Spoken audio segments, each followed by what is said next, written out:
अस्सलाम वालेकुम दोस्तों, कैसे हैं आप सब। उम्मीद करता हूँ खैरियत से होंगे। तो आपने पिछली वीडियो में देखा होगा कि इसे हमने पेंट किया था।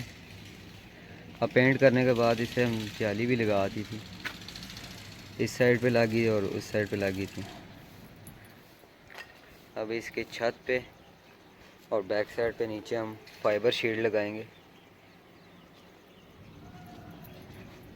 ये परिंदों के बैठने के लिए भी ये स्टिक्स लगा दी हैं। काम शुरू करने से पहले अपने कबूतर ही खोल लेते हैं।